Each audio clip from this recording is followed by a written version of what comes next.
Assalamualaikum warahmatullahi wabarakatuh. Selamat pagi saudara-saudaraku di seluruh tanah air. Pada pagi hari ini, saya hanya ingin mengabarkan sebuah berita yang tidak sedap. Tetapi kita harus mencari solusi agar menjadi sedap. Apa itu? Begini ceritanya. Saya banyak mendapat keluhan dari hubungan antara gubernur dan para bupati di suatu wilayah. Dan saya pikir kini hampir seluruh daerah di Indonesia mengalaminya. Sehingga seorang gubernur sulit melakukan koordinasi untuk pelaksanaan pembangunan di daerahnya. Karena para bupatinya enggan datang. Bahkan saya bisa menyaksikan sendiri dalam sebuah forum mulia di rapat dengar pendapat sebuah gubernur, sebuah provinsi dengan komisi yang ada di DPR RI perihal pembangunan daerahnya. Sang bupati dengan terang-terangan mengatakan tidak setuju dengan pendirian gubernurnya. Padahal gubernur dan para stafnya telah menyampaikan strategi-strategi yang akan dilakukan oleh di daerah. Sang bupati dengan tanpa beban mengatakan, kami dari kabupaten ini tidak ikut serta, tidak turut dengan program itu. Tentu saja suasana itu menjadi bahan tertawaan anggota dewan yang terhormat itu.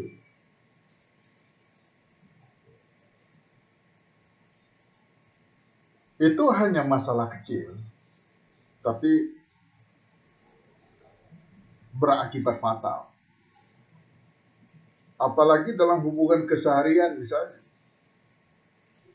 Sering gubernur datang ke wilayah kabupaten tertentu, jangankan bupati, wakilnya saja enggan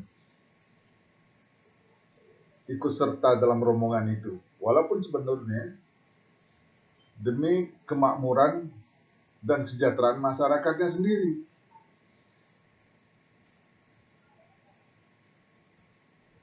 Bahkan beberapa program, ya umpama kecil saja seperti bantuan sosial untuk COVID-19 ini saja, yang tadinya disepakati misalnya, ya akan ada bantuan dalam jumlah sekian, provinsi nyumbang sekian, pusat nyumbang sekian, kabupaten nyumbang sekian, sehingga total buat masyarakatnya diperkirakan nilai tertentu entah 1 juta, entah berapa. Ketika mau action, para bupati melanggar janji dan sebagainya. Seakan-akan gubernur itu nggak ada pengaruhnya buat mereka, bukan atasan mereka. Padahal menurut undang-undang, gubernur merupakan perpanjangan tangan pemerintah pusat. Tetapi gubernur juga tidak memperoleh hak budgeting.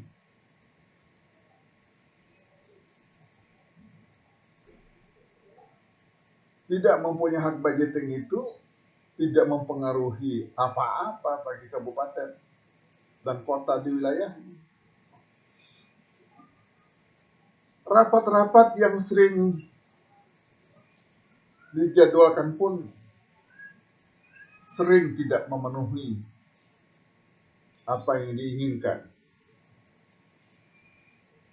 Karena para bupati yang juga kadang-kadang berambisi jadi gubernur, kita belum memiliki sikap politik yang sangat dewasa yang dimiliki oleh politikus kita. Apabila seseorang dianggap sebagai kompetitor, maka dia kemudian membuat jarak untuk hubungannya harmonis. Padahal dalam sistem demokrasi, cara-cara seperti itu tidak simpatik.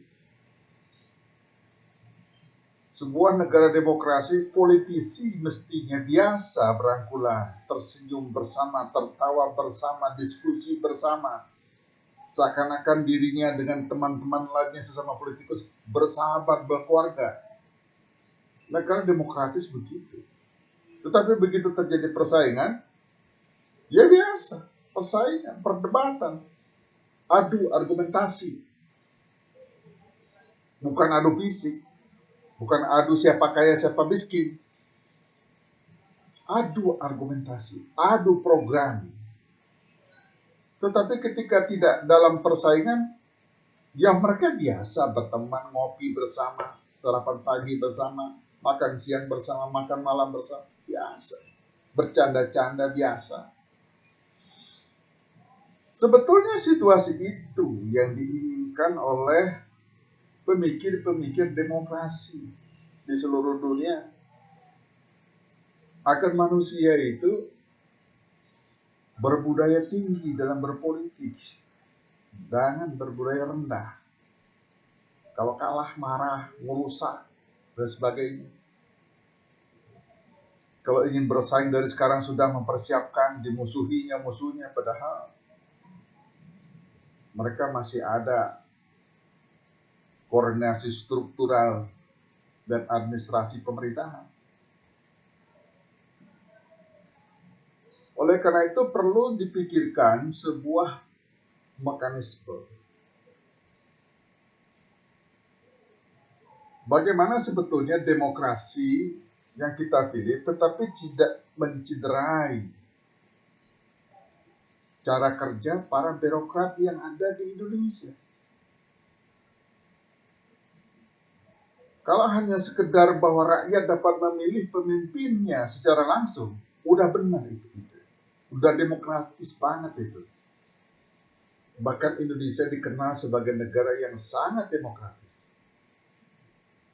Tetapi kalau kemudian demokrasi, azas demokrasi yang kita terapkan itu menjadi sebuah kesengsaraan dalam pelaksanaan pembangunannya untuk rakyat dan masyarakatnya, ya buat apa? Nggak ada keuntungan apa-apa, malah merepotkan iya. Oleh karena itu perlu dipikirkan kemudian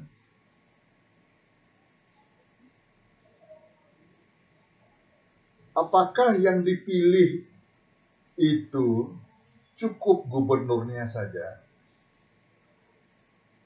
kemudian para bupatinya bupati dan wakil bupati cukup diangkat, ditunjuk oleh gubernur yang diusulkan oleh fraksi-fraksi yang ada di DPRD masing-masing. Atau gubernur mengajukan paling tidak 2 pasang calon bupatinya untuk diserahkan kepada DPRD masing-masing untuk dipilih, kan bisa saja. Dan gubernur juga bisa men-skor atau memberhentikan bupati tersebut apabila tidak bisa bekerjasama dengan baik dan tidak bisa melaksanakan tugas dengan baik di wilayahnya dan koordinasi dengan gubernur. Karena gubernur itu perpanjangan tangan pusat. Biarlah gubernur yang dipilih langsung oleh rakyat di daerahnya. Biarlah presiden yang dipilih langsung oleh rakyat, itu sangat luar biasa. Biarlah anggota parlemen di DPR RI dan DPRD yang dipilih oleh rakyatnya langsung, tidak usah dirubah. Tapi bupati dan wali kota sepertinya harus berada di bawah koordinasi gubernur. Itu perlu dipikirkan. Ini mengacu kepada strategi yang sedang berkembang di era kepemimpinan Pak Jokowi sekarang.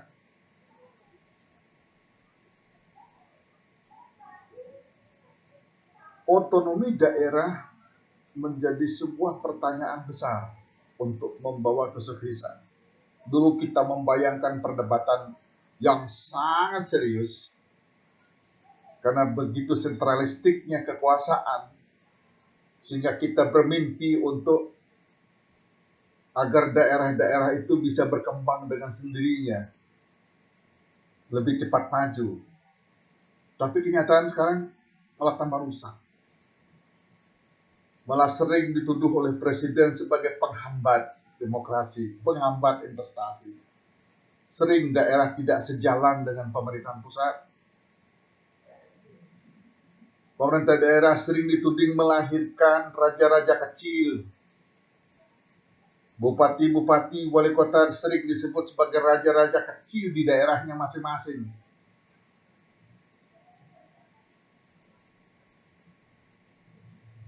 Bahkan kini dalam dunia pertambangan, daerah, baik bupati maupun gubernur, sudah tidak mempunyai hak apa-apa. Undang-Undang Nomor 3 tahun 2020 sebagai pengganti Undang-Undang Nomor 4 tahun 2009 tentang minerba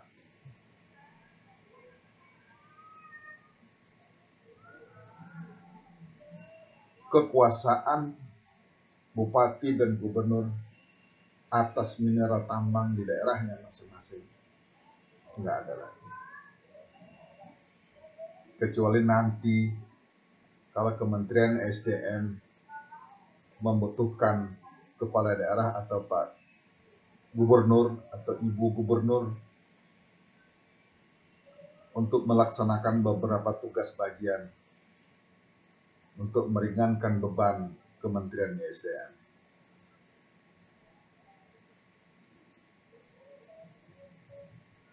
Ini kenapa terjadi?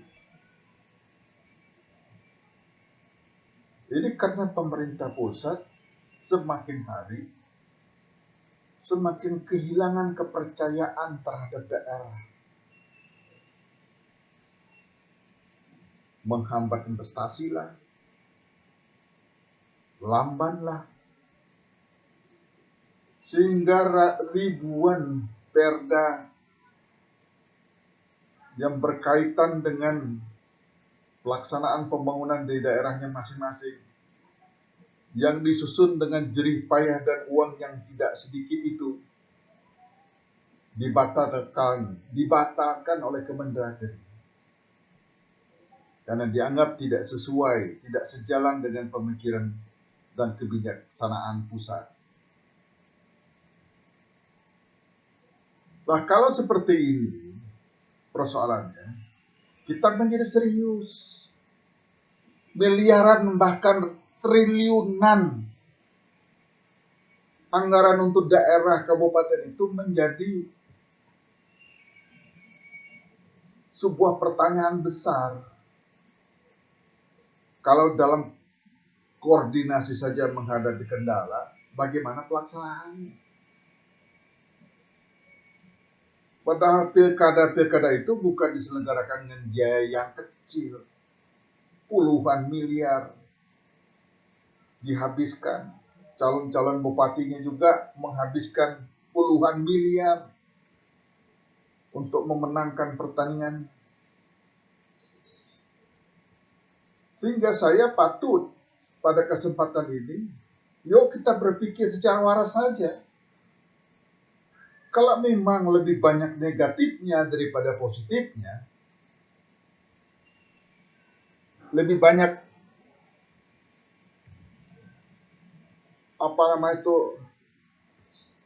masalah ketimbang solusinya, nggak ada bagus-bagusnya saat ini.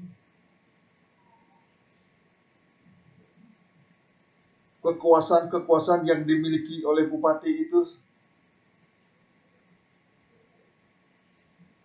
menjadi penghambat pelaksanaan pembangunan. Ya sudah,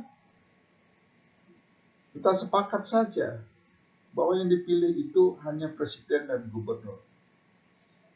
Bupati, wali kota, wakil bupati, dan wakil wali kota diajukan oleh gubernur kepada DPRD masing-masing, lalu kemudian dilantik oleh Kementerian Dalam Negeri.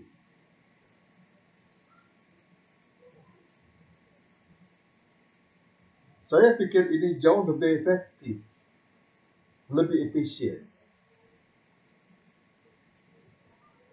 Capek kita melihat pilkada di tingkat kabupaten, ratusan kabupaten itu.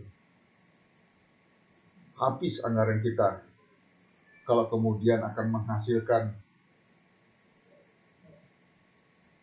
hambatan-hambatan pembangunan, hambatan-hambatan koordinasi, ego sentralistik, ego kekuasaan masing-masing antara bupati dan gubernur.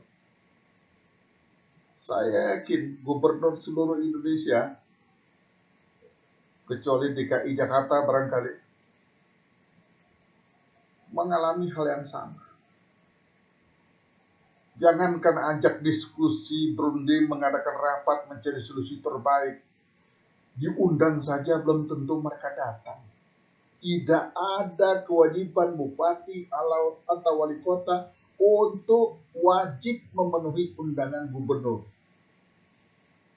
Sadar atau tidak sadar, ini menjadi penghambat yang sangat serius dalam pelaksanaan pembangunan kita yang perlu kecepatan dan ketepatan pada saat ini.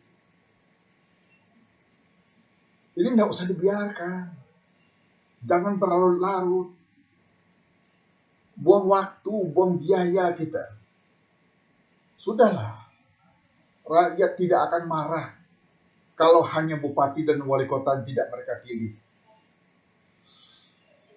Toh gubernurnya mereka pilih sama seperti memilih presiden. Dan itu sangat konstitusional banget. Karena tadi kita hanya berpikir, kalau bupati kita berikan hak otonomi, kami dipilih oleh rakyat, mereka akan berbuat baik pada rakyatnya, pada wilayahnya, wilayah kerjanya. Tetapi ternyata tidak. Dia menganggap dirinya dipilih oleh rakyatnya, tidak perlu patuh kepada gubernur. Bahkan diundang presiden pun kadang-kadang masih mikir, untung presiden itu punya hak budgeting. Presiden dan Menteri Keuangan berhak untuk menunda atau mencabut sebuah program bagi daerah itu. Itu yang mereka takutkan. Tapi kalau gubernur tidak punya hak itu, mereka nggak peduli pada akhirnya. Ya demikianlah pagi ini saya pikir patut kita renungkan semua bagi semua elemen bangsa. Kita ini bukan orang politik soalnya. Kita hanya berpikir bagaimana negara ini derap dan langkah pembangunannya lebih cepat, lebih tepat. Kalau tidak, kita akan ketinggalan dengan negara-negara lain. Karena mereka berlari setiap hari. Kita masih hanya jalan pelan-pelan. Kerikil-kerikil seperti ini, ego para pemimpin wilayah di tingkat kabupaten dan kota ini patut kita pikirkan. Jangan ditunggu-tunggu, karena ini hampir melanda semua provinsi yang ada di Indonesia. Kalau mau survei, mau riset silahkan. Hampir sama keluhan para gubernur. Bupati telah menempatkan dirinya secara salah. Bahkan bupati menempatkan gubernur sebagai kompetitor malah. Dan sebagainya, dan sebagainya. Saya sebagai rakyat biasa di negeri ini tidak suka dengan hal-hal yang seperti ini. Tidak suka saya melihat para birokrat, para pemimpin-pemimpin berebut keegoannya, menelantarkan kepentingan rakyatnya,